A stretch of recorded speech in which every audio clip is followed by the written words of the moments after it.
What's up? What's up? What's up? The brackets have been busted and we are back. Been a while. We had a lot of fun in between, but we back and we had to get you to end of March Madness.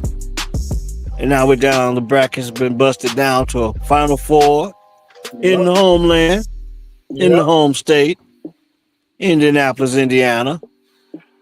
Now, Penn, Yeah. my brackets have been busted, but I still have two teams remaining in the Final Four. How was your bracket looking? How was your Final Four looking? I mean, we didn't get a chance to go on really before the tournament got going to kind of go blow by blow for the past 3 weeks with this tournament, week in and week out. So we had to come at them today and give maybe a little egg on the face for whatever you thought the tournament was going to be the first few rounds up to the Sweet 16 and the Elite Eight.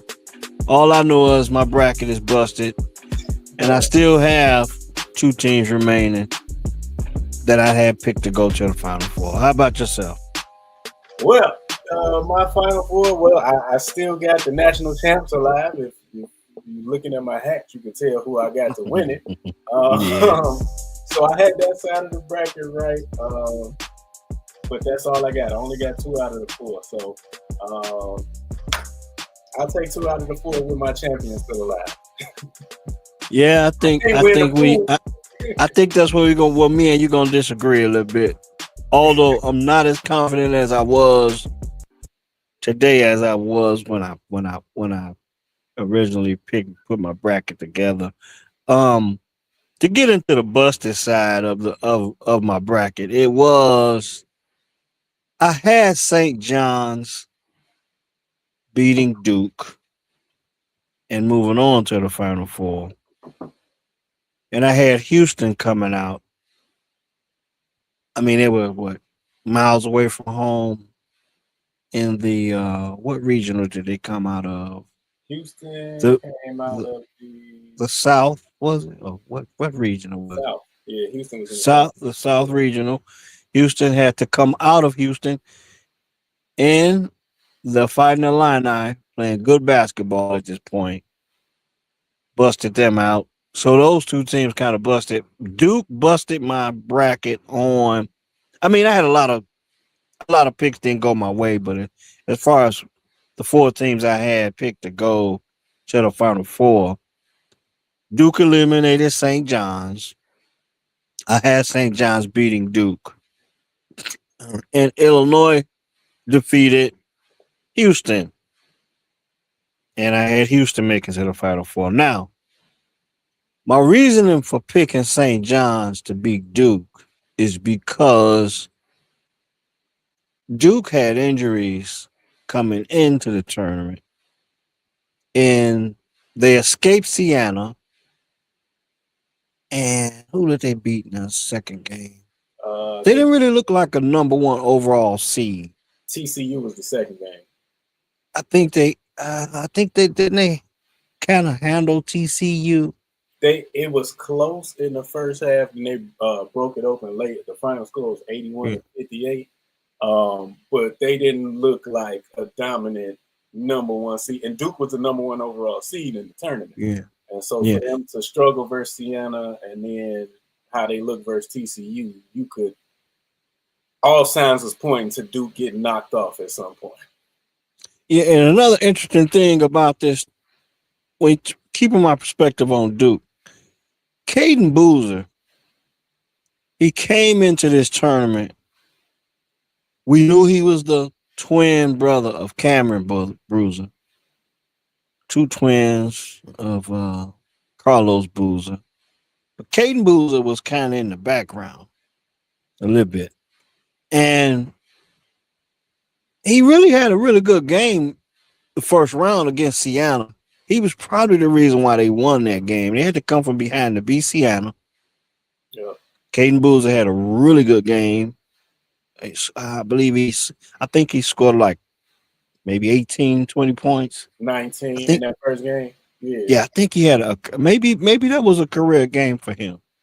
Really good game. Distributed the ball, made plays, and of course scored the ball in some clutch moments. He really took that game over. And like you say, they beat TCU. And then against St. John's, Duke was down as many as 10 points. Now, I don't know if you remember Coach Patino, when we're talking about the point guard, the traditional point guard, and Coach Patino made a comment maybe a year or so ago saying no one needs a point guard anymore. Point guard is not, we need scores. Well, all I could think about when St. John's blew that 10-point lead was the simple fact that I bet Coach Patino wishes he had a point guard. That could have been a coach on the floor, got the team in and out of situations defensively and offensively. Duke went into somewhat of a zone, and that was the thing that helped Duke come back against St. John's. St. John's, in the last few minutes of that game, didn't particularly shoot the ball well. But the reason why I had St. John's beating Duke was because, for one, I thought Duke was a little banged up, will be banged up coming into that matchup, and they would just wear Duke down. St. John's did a really good job throughout the tournament defending teams' inbound plays and stuff like that. Really good defensive squad. But just like Houston, they struggle to score sometimes. And I think that's what came to haunt them against Duke. Once Duke went to I don't know if it was a matchup zone or whatever, if I can remember. But it was a zone of some sort. And it kind of slowed St. John's down. Not to mention St. John's got to that game with their own amount of heroics just to get to that point. But St. John's got knocked off by Duke. Like I said, Duke didn't look like a number one overall seed early in the tournament. And for some strange reason, they had it all clicking against UConn in the first half. And they really probably, Cameron Boozy looked really good. I forget the guards, the one guard's name that. Isaiah Evans. I thought he was their best player in the tournament run. Just being that he could create his own shot. He had a little, athleticism to his game where Boozer ain't really that athletic, Cam Boozer. So it was like once they was putting bigger bodies on him and they was kind of really running isolations and stuff for him, he wasn't really getting a lot of good looks, and they kept repeatedly going to that down the stretch. I know it was a lot of talk on the radio. A lot of Duke fans was upset with Shire and his coaching that he did in the tournament, saying he got outcoached in 3 out of the 4 games. Just kind of, I got the most talented freshman. Let me just throw him out there and see what happened in the game. But I thought that was kind of like an oversight on his part, because I thought Isaiah Evans, even from the ACC tournament, really had it going, especially when they encountered them injuries they had. He was hitting the 3 ball. He was getting to the cup. The midi was working for him. And I think they should have leaned on him a little bit more when Boozer wasn't able to just dominate the game like he was pretty much throughout the whole ACC conference, regular season conference games or whatever. So, but all that to say, like we were saying, Duke did not look like the number 1 overall seed in this tournament. I thought Arizona and Michigan have looked much better. And I can argue throughout the season, I thought they looked much better than what Duke, but Duke. Yeah, the only thing is what got Duke over the hump was their victory against Michigan. And I think with that point of the season, getting that win at that point of the season kind of got them over the top. I think they were number 1 in the country at that point, and they rolled that wave all the way to the tournament. all the way through the conference tournaments and then to the NCAA tournament. And people would probably have thought we saw that matchup again. I know Michigan probably would have liked to redeem himself in the tournament against Duke. That was my and the way it turns out, that would have been a national championship game. Yeah, the way the brackets broke down.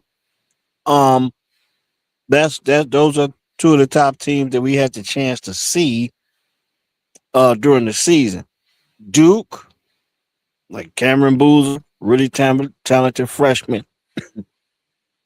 Along with Evans and the guys.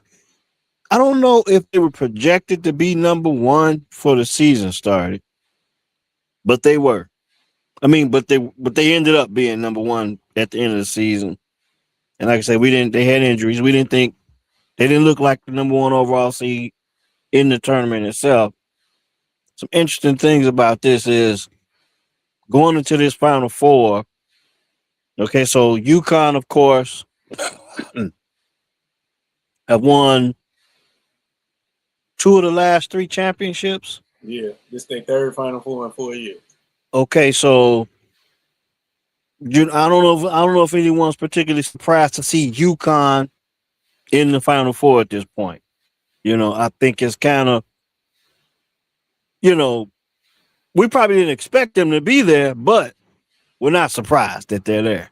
Right, yeah. The way they got there was thrilling. And when you look back on Duke's fortune over the years, they have not been so fortunate in the last couple seasons. Especially when you think about the shots. If you go all the way back to Christian Laettner hitting big shots against UConn in 1990, and then hit another big shot against Kentucky in 1992. And being able to go on and defeat Fab Five in the national championship game, and probably one of the biggest upsets in college basketball. Maybe not so. When you think about the way UNLV handled Duke in the 1990 national championship game, it was UNLV was undefeated going into the 1991 Final Four. I think it was in Indianapolis, and lost to Duke in the national semifinal game. Larry Johnson, Stacey Augmon going up against the high top Grant Hill, that famous dunk, alley-oop dunk he had. Was that alley-oop dunk he had? 1991. And I think, and then in 92, Christian Laettner, I think he hit the shot to beat Kentucky. Yeah. That was shout out to at the Spectrum. Yeah, the homeboy Sean Woods was on that Kentucky team. Sean Woods had a big shot to put Kentucky up. It went off the glass, boom. You most would have thought that game was over. Grant Hill delivers a pass, a touchdown pass, you can say, to Christian Laettner. He hits the shot. Duke goes to the Final Four and on to beat the Fab Five that season. Well, the last 2 seasons, Duke losing exciting fashion to Houston in the Final Four.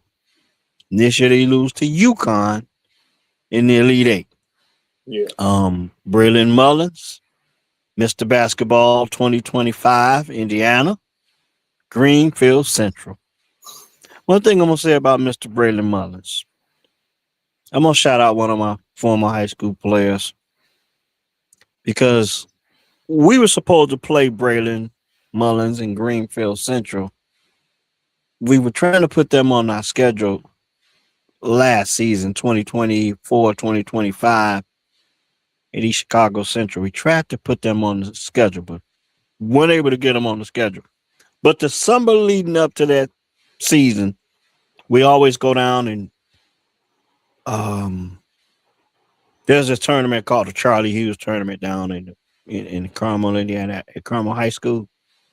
And we were looking to go down there and, see how we measured up with some of the teams. We didn't get a chance to play Braylon Mullins, but There's a young man, Isaiah Jokes.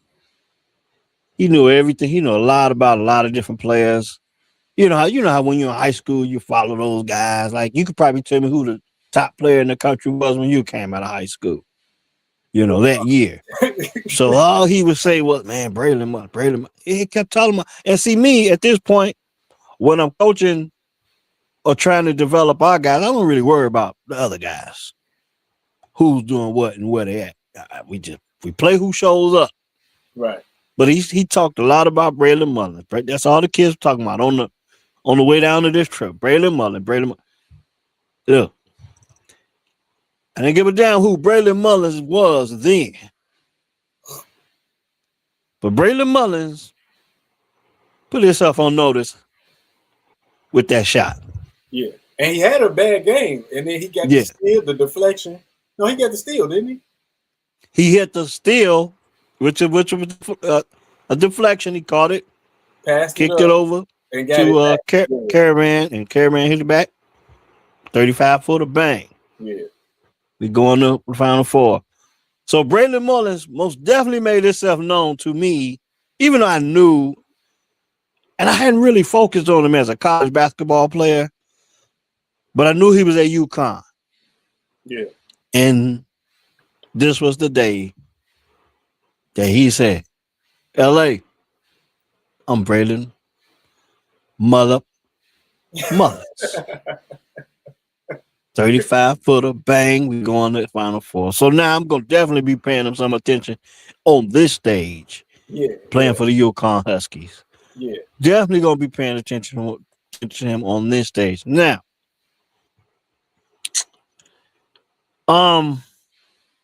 so Illinois, UConn, Final Four, game number 1.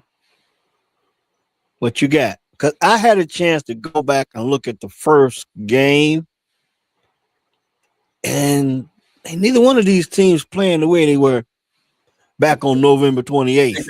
They're playing worse in Madison Square Garden. They played that game on a big stage. Right.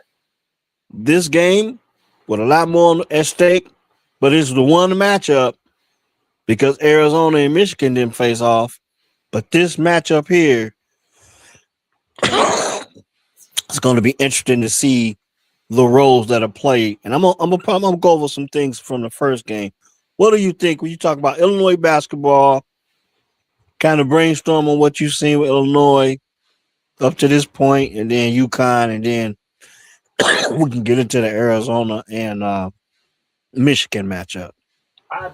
I'm actually surprised that Illinois is here in this game. I thought they kind of peaked earlier in the season. I know that's kind of like, it don't even make sense to say that because they in the Final Four, right? But just watching them, because we in the Big Ten Conference, we in the Big Ten region, we see a lot of their games. I thought they looked better around like late to mid-January, and they kind of just rode that on into the tournament play because they weren't a factor in the Big Ten Conference tournament. That was Michigan's tournament to lose, and they lost it to Purdue in the championship game. We wasn't talking about Illinois. Wagler at that point, he had kind of peaked. He had the big game versus Purdue to kind of announce himself on the scene, and then he kind of tailed off a little bit. I'm trying to remember who was in Illinois' bracket. They came out of the bracket that Florida and Houston was in, right? And I think a lot of people had Florida and Houston before they had Illinois, and I know Illinois was the 3 seed. I had Illinois actually losing to Houston, but Houston didn't get there. So Houston. Matter of fact, Illinois beat Houston down in Houston's backyard. So I didn't expect that to happen. Yeah, I think it's about 2 to 5 miles away from their own campus. Yeah. They was right there in the backyard. So for Illinois to pull that out, to get there, I think they was the first team to punch their ticket to the Final Four. I think. They were against Iowa. They were, yeah. Mm-hmm. But as far as them playing UConn, I think from seeing, I only saw UConn maybe handful of times in the regular season and I've seen them in the tournament. I would lean more UConn. I know that's, again, yes, my degree is from the University of Illinois in Champaign-Urbana. I get it. But I just think UConn is better from top to bottom. I know Danny Hurley rubs a lot of people the wrong way with his antics, but he's a damn good coach. And for them to walk Duke down like they did after they was being down 19, I definitely think Duke was a much harder opponent for Illinois than UConn will be. But I'm gonna have to tip my cap to UConn. Sorry, Illini, ILLINI. I know, sorry, but I think UConn has the better players, top to bottom. I think they got the better coach, and for Illinois to be in this game, they kind of playing with house money. Like, they got to the Final Four. Anything after this point is just gravy. So them just being there, that's their season. They don't need to do anything else to win it. But I'm tipping my hat towards UConn. I don't think it's necessarily going to be a close game. I could probably see UConn winning this by 8 to 12 points, somewhere in there. And then, we go into the real national championship game, which is on the other side of the bracket. Yeah, I'm going to tell you something interesting thing about it. Like I mentioned, they played, Illinois and UConn played each other November 28th, Madison Square Garden. And UConn wins the game 74-61. But when I went to look back at that game, Solo Ball led UConn with 15 points. Alex Caravan, 12 points, 9 rebounds. Malachi Smith, 14 points and 9 rebounds. Is this the thing? This is what I'm saying. The characters have changed a bit. Because you ain't even in this matchup going in. Yeah. To the rematch. Okay. So, Tyrese Reed Jr., a Michigan, transferred from Michigan to UConn. In that first matchup, Tyrese Reed Jr., 2 points in 15 minutes. Mm-hmm. He's playing a much bigger role in UConn's tournament journey right now. And you Braylon Mullins. argue that's why Duke got out to a lead in that game, because he got in foul trouble in the first half. Okay. Braylon Mullins scored his first collegiate points against Illinois.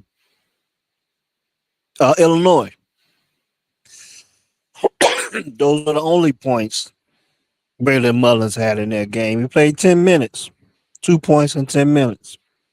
First collegiate points. On the Illinois side, Kylan Boswell, 25 points. Tommy Ivasic, I think that's his name, 11 points, 10 rebounds. So Stojakovic had 3 points. And some would say that leader right now is Keegan Wagler. He had 3 points as well in 14 minutes. So this is the thing. 2 of the key freshmen, for many different reasons, Braylon Mullins has hit the shot to get him there. We can agree that Tyrese Reed Jr. is the horse that they rode in on. But with a big shot hit by Braylon Mullins. Now, on the Illinois side, Keegan Wagler is, in the first game, let's just say he was working on his cardio a little bit. He was doing the suicide. He was just running the floor. Didn't play long. Didn't play much. Wasn't all that productive. 3 points, 14 minutes. That's not how Illinois is playing. Illinois is not playing right now like that. Keegan Boswell, what's his name? Kylan Boswell, is it? He scored 25 points. He was dominant on the ball. Since then, he he got injured, and that's when they put the ball in Wagner's hand. Wagner had that breakout game against Purdue, if you remember. Yep. Like 42, I think. Yeah, I think he put up a 40 ball, maybe more against Purdue. Yeah. At Mackey Arena. Yeah. And he's been playing well ever since. Stojakovic, second generational guy. He's turned his game around. This is the thing. The difference in that game. The first game, UConn was 10 of 28 from 3. 30, close to 36%. And Illinois was 6 of 29 for 3. 21%, something like that. Now, this is my thing. In this matchup, Keegan Wagler is going to handle the ball a lot more than he did in the first game.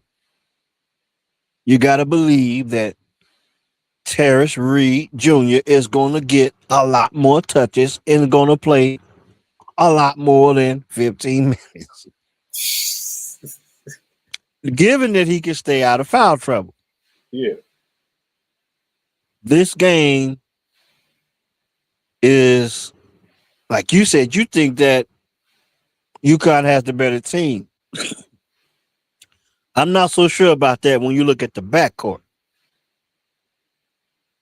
Because of the way that they're playing right now.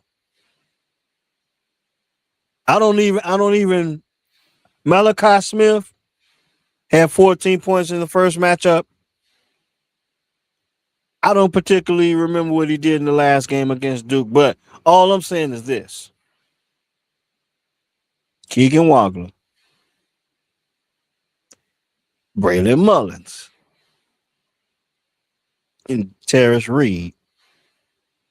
And you could throw Stojakovic in there. And don't let Keegan, maybe there's a reason why Boswell put up 25 against UConn. Now, when you consider how Wagler's playing, how much better Stojakovic is playing, and Illinois has, some would say they have improved on the defensive end. If these things hold true, considering that UConn don't particularly shoot the three well, I don't think this is as easy a pick 'em game as you would think. I think it may be a lot closer than we would expect. Because I think Wagler's going to have something to say about it. Stojakovic's going to have something to say about it. And on the UConn side, Reed's going to have something to say about it. I think he's going to play more. And who knows how Braylon Mullins is going to perform in his home state. You know, he's probably going to put his best effort forward. That, for as intriguing as the second contest is, Arizona and Michigan. Considering the first matchup between these two teams, they look totally different. From the style of play up to this tournament, going into the semifinal, this is going to be a very interesting game. More interesting than people would like to think, and in my opinion. Well, I think everyone's probably really look outside of UConn and Illinois fans. The country's probably looking forward to the Arizona, Michigan, the second semifinal game. It's similar to, remember how we were saying pretty much the NFC Championship, the Seahawks and the Rams was the Super Bowl. Like, it didn't matter. I heard that reference a couple days ago. I think on Colin Cowherd, our boy Danny Parkins, he's over there, said the same thing. He said the same thing on Cowherd, but you're right. And that's the perspective a lot of people have. I just think this matchup is going to be a good one. and we'll deal with the championship game when we get there. So, you picking UConn? I'm going UConn. I'm going UConn by 8-12. I'm trying to get what the betting line is, but because Illinois in it, we can't bet on that in FanDuel. You can't bet on no collegiate teams from Illinois and FanDuel, Northwestern, Loyola, all of that. So I can't even see it. Yeah, I don't have it readily available. But yeah, I'm going UConn by 8-12 points. You know, maybe they break it open, but yeah. Now the first game was a 13-point game. You saying it's gonna be similar? Yeah. I don't unless Illinois breaks down on the defensive end. I don't know about that. I think it's gonna be a much better game. Now, Wagler. Oh man, you know this probably just the biggest stage for him, and this is the biggest stage he's ever going to play on. You know what I mean? Who knows how he's going to respond? He's going to play a big role in this game. I believe him. The two biggest roles, in my opinion, is going to be between Wagler and Reed, because Illinois has decent rim protection, and Reed's going to probably have to battle with a couple guys down around the basket. 3-point shooting is going to creep up, because that was the difference in the first matchup. Didn't either one of them really shoot the ball particularly well, but that was the difference in the first matchup pretty much. And I think paint points and rebounding may be the difference in this. Now I know we in a neutral site. They're gonna be playing in the football stadium. I'm glad they took the Elite Eight, because remember the Elite Eight used to put it in a football stadium, but I'm glad they went back to arenas. Do you think we talked about the biggest stage that they playing on? Do you expect this to be a high scoring game? Like, and when I say high scoring, I'm talking about 70 above, or you thinking 65 or lower? I'm gonna say right around where I'm gonna stay at that 65. You talking about to win this game? Yeah. Yeah, 70 points to win this game. Okay. I believe.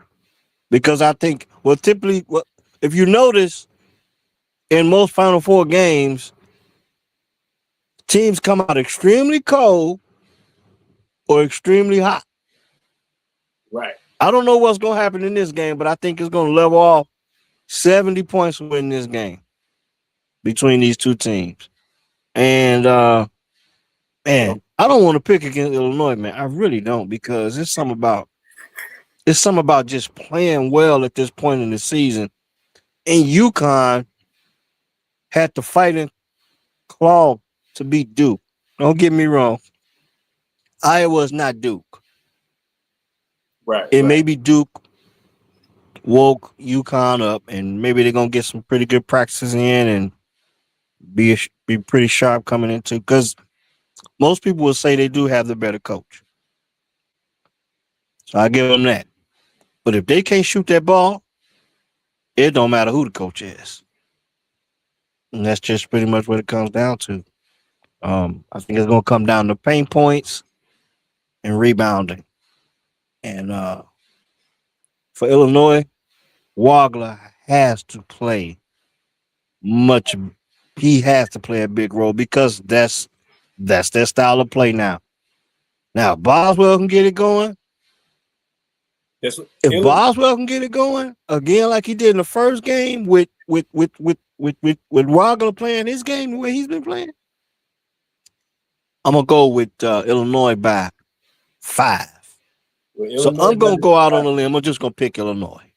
They better jump out, and they better be in control of this game a lot, because from beginning to end, you bet.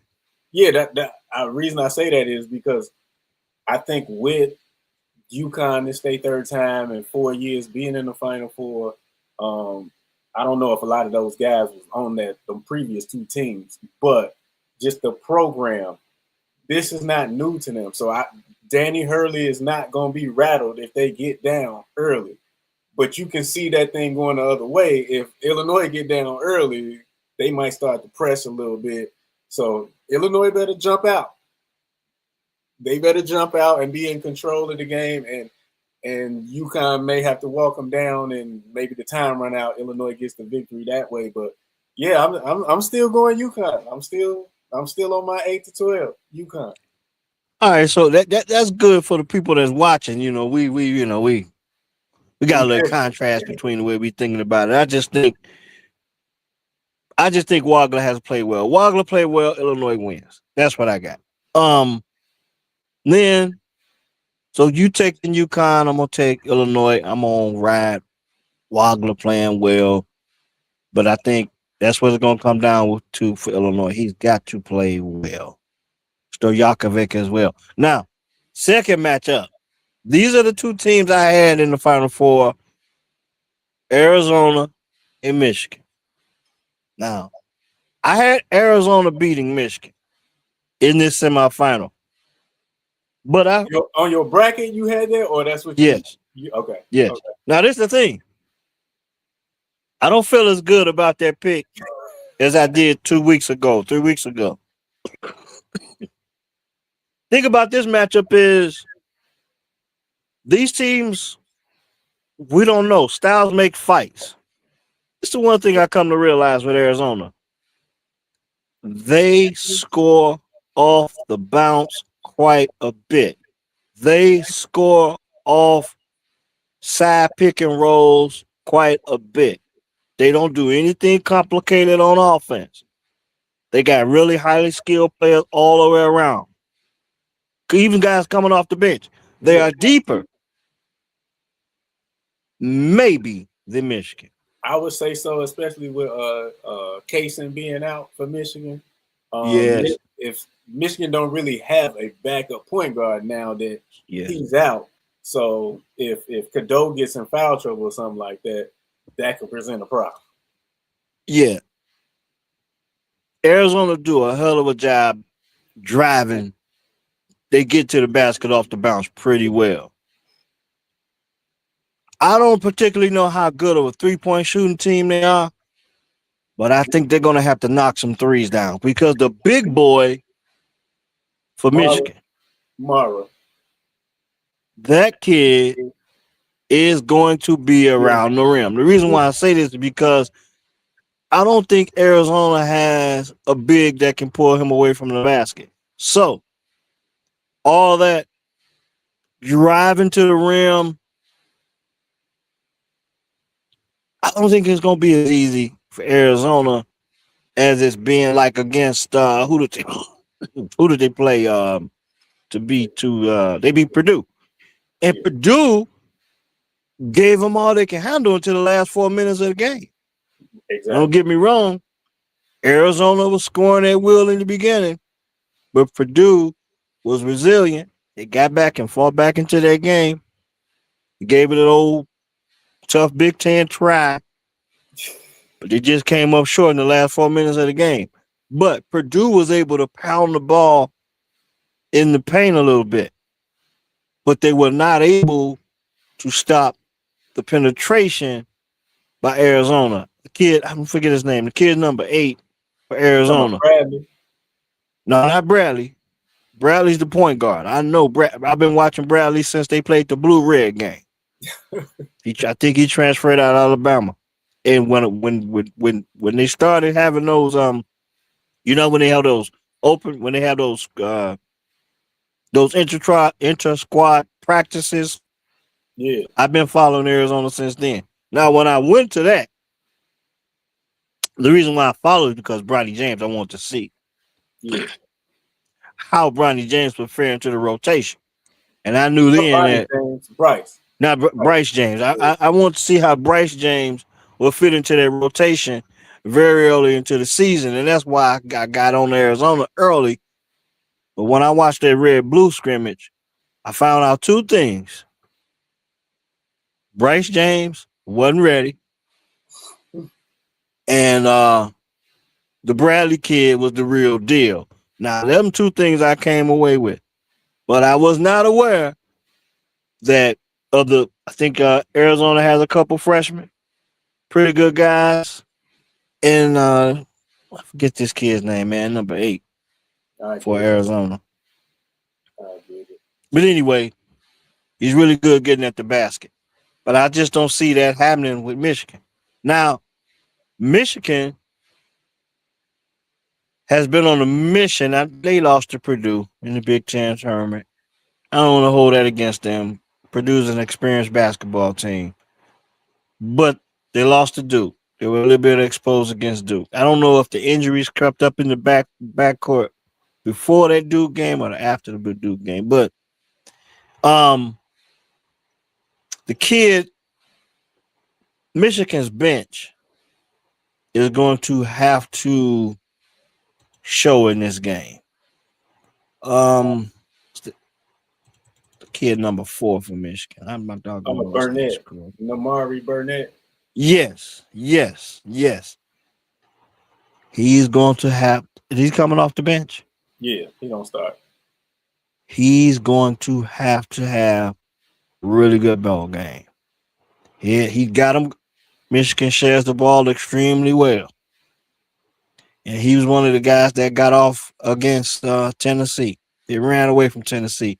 Lindenberg got it going in the late first half, and then continued it all throughout the second half. He really got it going the game before that. Who did they play before? And he dunked on old boy and he took it over his head and dunked it. I can't remember who they played before. Before Tennessee, they played Alabama.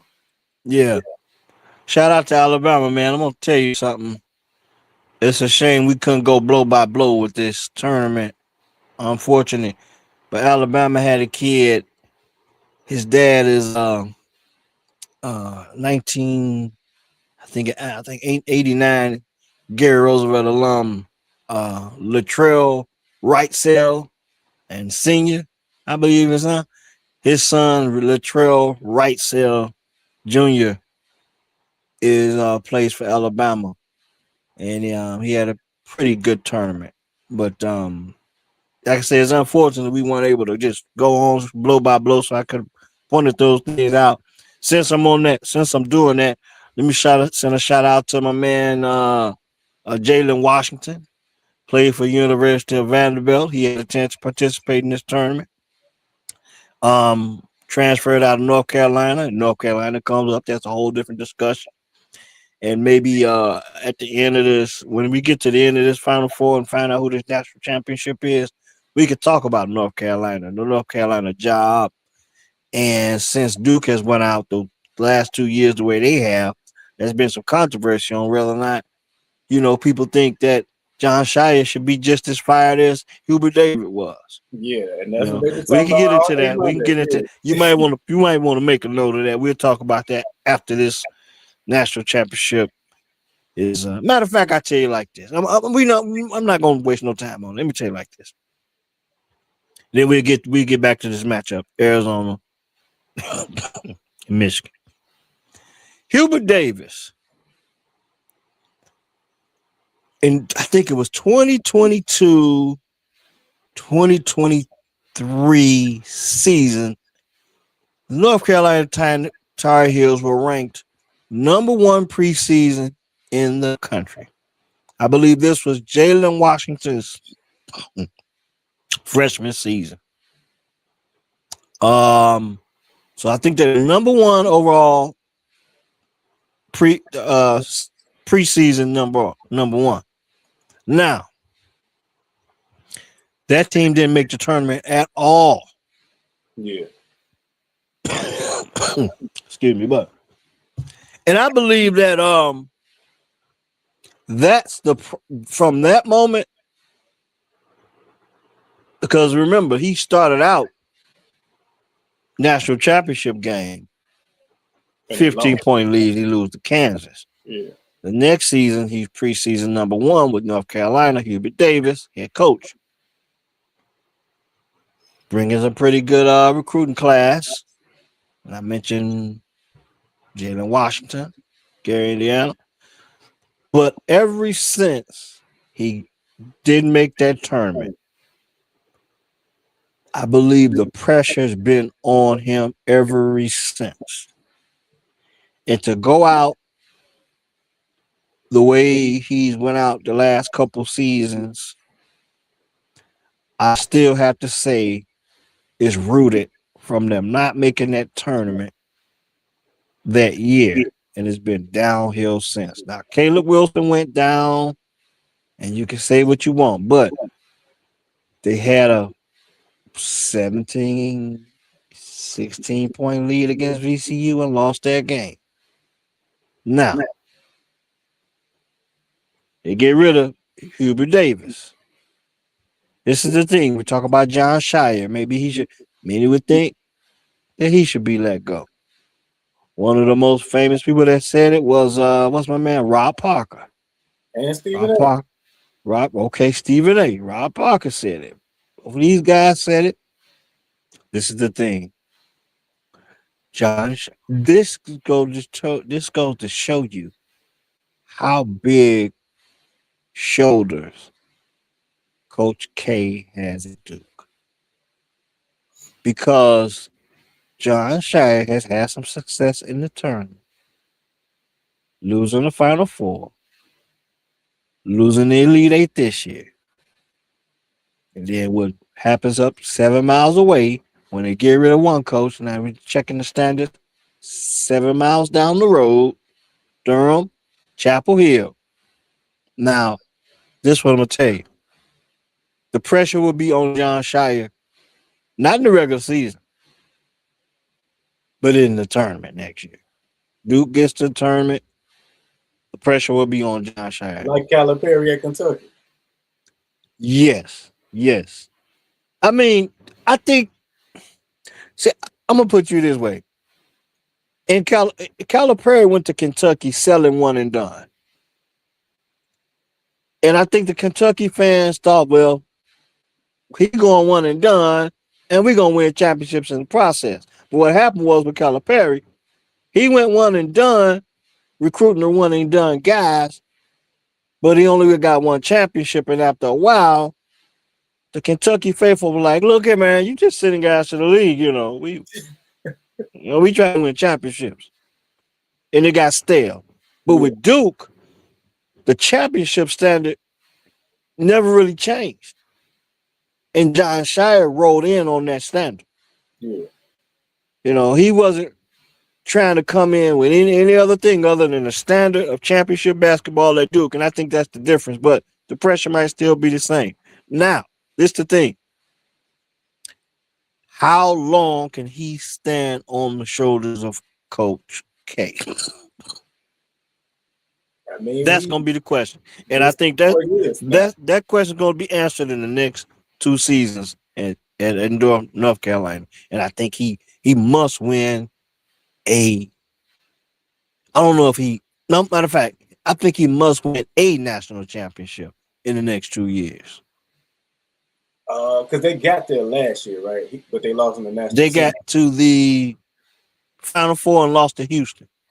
Okay, so he's been to a Houston lost to Florida in the national championship game last season.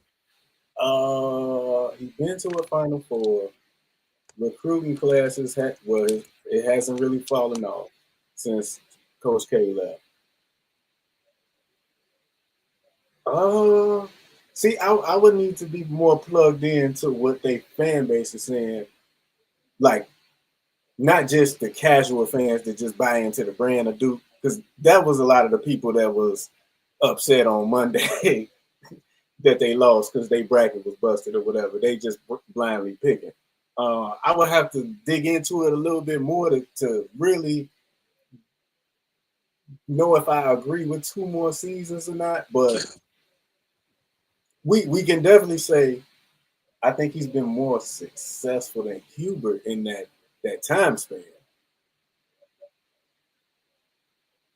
This is the thing, though. The point is, this is how big Coach K is. Yeah.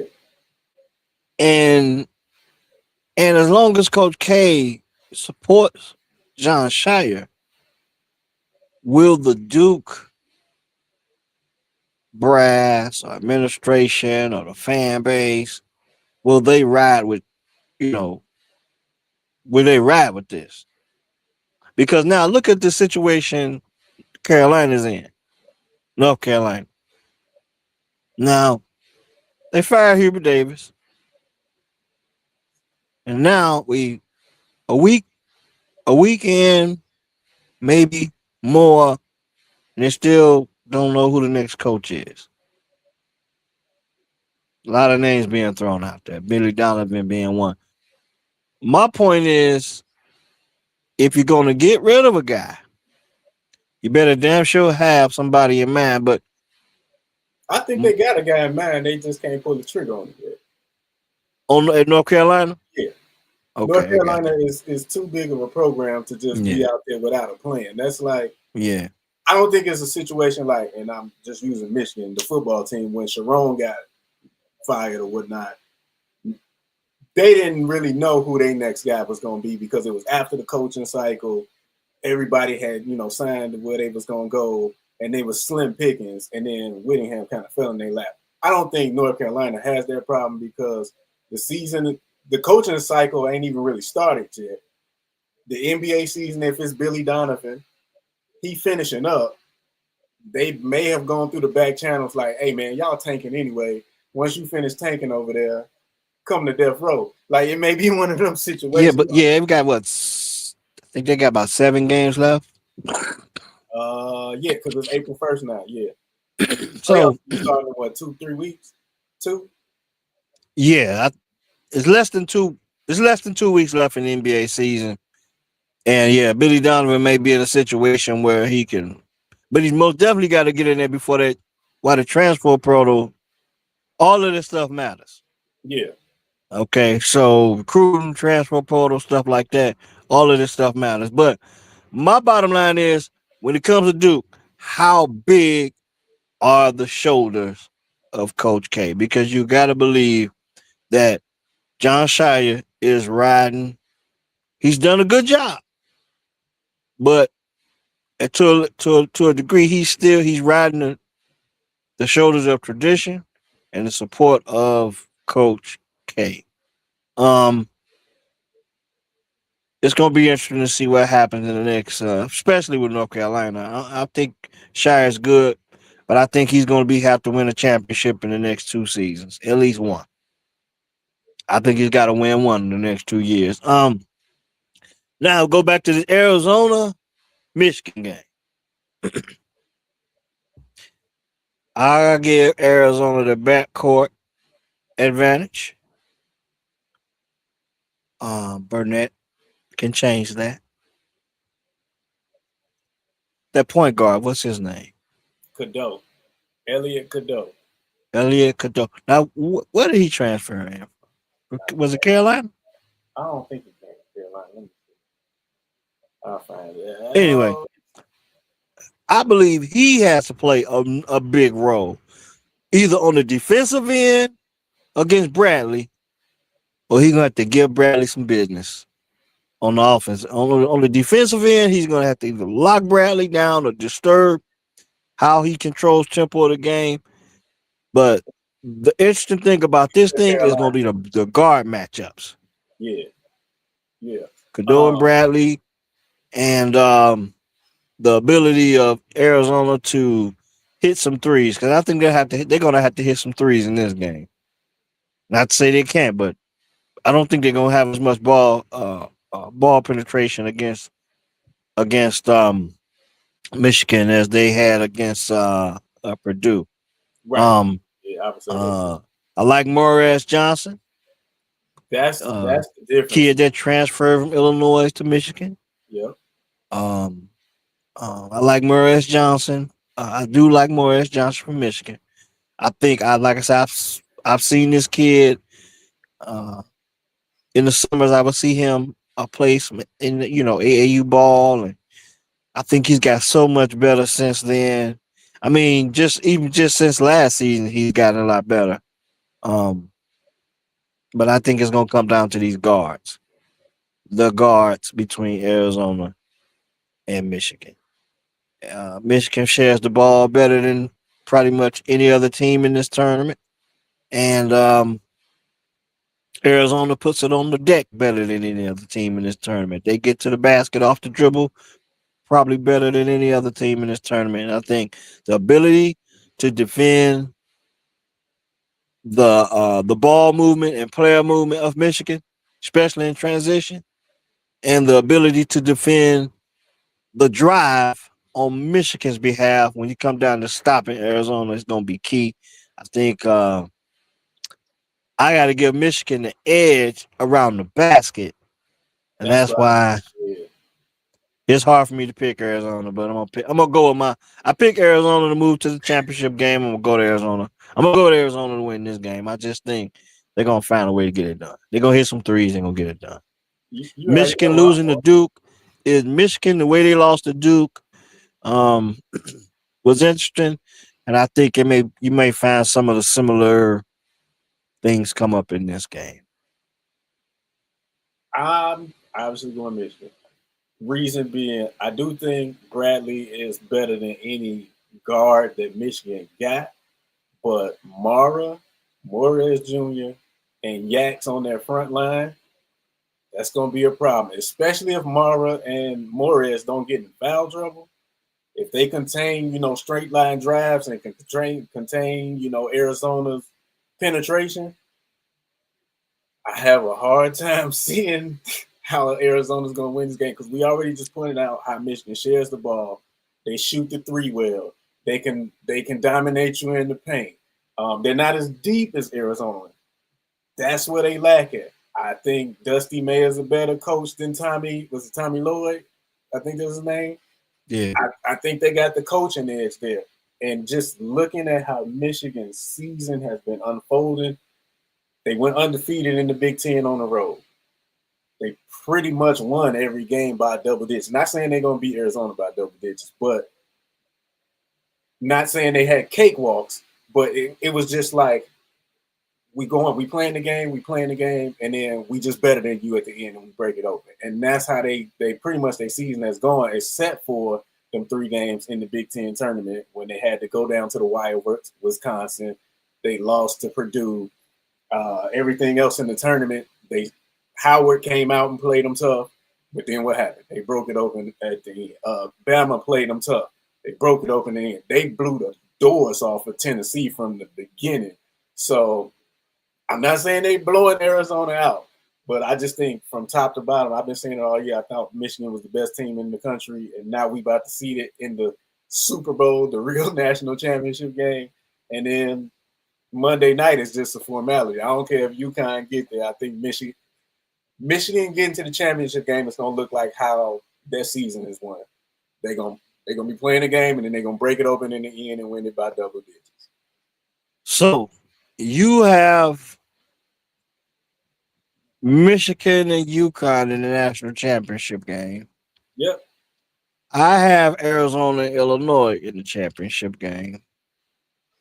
So either way it go, the bracket busted. So I'm gonna ride with Arizona to win the national championship. Hey, I gotta go with Ann Arbor. We finna get the national basketball championship, and then we're gonna get the collegiate football championship, and then that's it.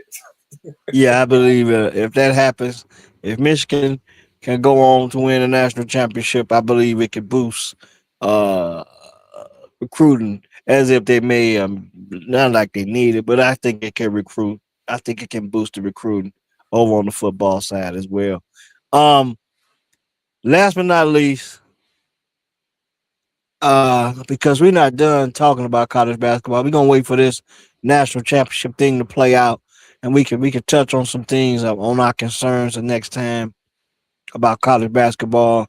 A lot of the things that's going on, NIL, age limits, and stuff like that. I think college basketball needs an age limit. College football maybe as well. Um, but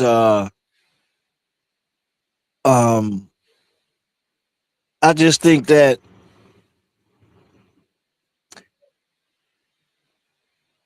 it's just a lot of changes need to be made to make it fair. But when you think about it, this is what I mean. We got some freshmen that have made an impact in this tournament. Mm-hmm. Lindenberg is one of the kids, one of the kids that transferred and got another year. I think he was an NBA prospect and decided to come back to school and he ended up in Michigan.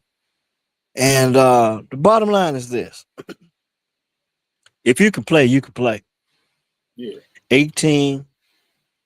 Now, don't get me wrong. I like to see an age limit, maybe 24, 25-ish in the NCAA.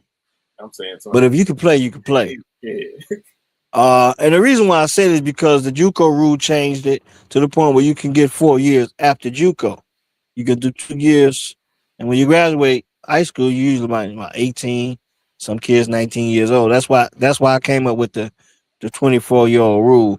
How old I think is Yaxo Lindenberg? He gotta be 22. Yes. He is. Give me his age. He's 23. Okay, so he right around that area where most guys usually graduate around 22, 23 years old. Yeah. In college. So that's why I said, in my opinion, since we're gonna do the JUCO thing and get them 4 more years, I figure 24 maybe should be the age limit. But the bottom line is if you can ball, you can ball. 18, 19, going against the grown men, but I think we do have to set a bar. I mean, in my opinion, they do need to set a bar, but you got the medical red shirts, you got the red shirts, you got the transfers, you got all this stuff, all these different things. I think they just need to tweak some rules, and I think a few people, maybe the fans will be a little bit more satisfied. I think NIL is good for college basketball and college sports, especially for college basketball because you're not rushing these guys into the NBA. They can stay in school and make some money, and the product of college basketball gets better in the process. Kids can actually develop and become better basketball players. And when you consider the fact the percentages of becoming a high level pro is probably still lower than anything else, you can go through college, get that education, and develop as a ball player, whatever, develop them networks, whatever. But we do need, in my opinion, I do think they need an age limit. So, with that being said, I got Arizona winning the national championship. And like I said, we're going to have some interesting things. I don't know about the semifinal games and then the national championship game. I want to try and react to these semifinal games because we're going to have bragging rights when we go to the next show between me and you because I think we both we see both of these games differently and then get ready for the national championship game. So, thanks for watching us, man. And unless you got something else to add tonight, I know you got to get on the move. Hey, man, it's been real. We want to finish out this college basketball season. And you know what comes after that? It's the NFL draft. And we get a chance to talk about your man. Had his pro day today with Indiana. And we're going to get into that later on in the month. So April's going to be a big month. Get ready for the college NFL draft, stuff like that. Finishing up with this Final Four. A couple more shows about college basketball. And I believe I will be victorious. Arizona Wildcats. Hey, watch the game. We out. And I'm going to hit you with the ice. Hey, listen. This the thing. Now, you talking about you just stole my train of thought. All right. You stole it. That just threw me off. Caleb the Nail Man Williams. Shout out to my man JB. I explain that to you when we get to talking about more football down the road. But hey man, It's been real. We're going to have some fun wrapping these next 2 games up. And hopefully we get a chance to do it. Break it down with the people. Watch the game. Thanks for watching. And we out. Shout out to my man Eric Boone and Lee Buck. They checked in tonight. Robert Garcia. Sorry I wasn't able to get you guys and mention you guys earlier, but they pretty much just said what's up and they watching. And I'm glad I was able to get that out. It's the end of the show. I'm just glad I was able to get it out. And we out.